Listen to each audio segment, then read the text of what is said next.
When he regained some strength, Ben left the confines of their encampment and found his way back to the grand archway they had come through when they first escaped. Every day he climbed the rusting stairwell, hiding out of view, and watched the boats that went up and down the Thames.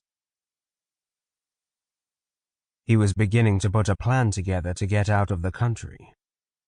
It wasn't much of a plan, he knew that all too well, but it was the only one they had. There were risks, but any plan would have risks. The question was, if Kat and Luke would be willing to throw caution to the wind and take the risks involved.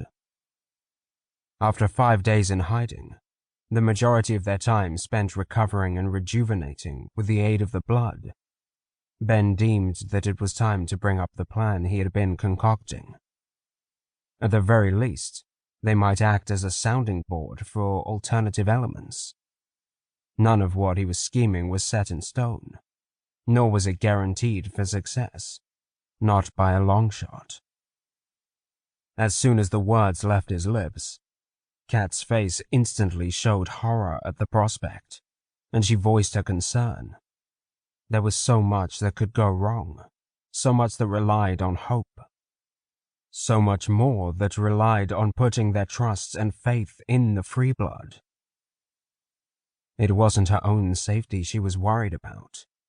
The idea of putting Luke anywhere close to further danger was abhorrent and made her feel sick to her stomach. Luke, however, was giddy with excitement, and somehow, to Ben's amazement, through his relentless enthusiasm, she warmed to the idea. Way sooner than he ever could have expected. Kat was convinced that the entire thing would be an adventure rather than a risk. She was on board. They all were. Ben hated to admit it, but somewhere inside himself there was a giddy 5-year-old who was just as excited as Luke. After all, soon they were going to be playing pirate.